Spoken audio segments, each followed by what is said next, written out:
Мартинијан Кириловски со изведба на композицијата "Стопати на ден" ќе го отвори годинешното 34-то издание на македонскиот фестивал на забавна музика Макфест. Вака одлучи жребот на денешната прва фестивалска пресконференција на која се утврди редоследот на 30-те фестивалски композиции. Првата фестивалска вечер ќе ја затворат штипљаните Кентаут. Втората фестивалска вечер ја отвара Даниел Дан, додека последно ќе настапи дебютантката Савица Наумова.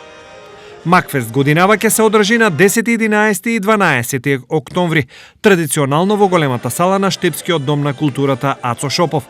Од 30-те композиции, што ќе бидат изведени во двете полуфинални вечери, публиката ќе одбере по 10 од секоја вечер. За Гранд При на Макфест и вкусот на публиката во саботното финале на 12 октомври ќе се борат 20 композиции. На паузата од финалето, кога ќе биде гласањето за победникот, луѓето, односно присутните во салата на Дом на културата ќе ги забавува Тамара Тодовска, која што годинава ќе има своја шоу програма. Организатор на Макфест е општина Штип, а главен покровител Министерството за култура.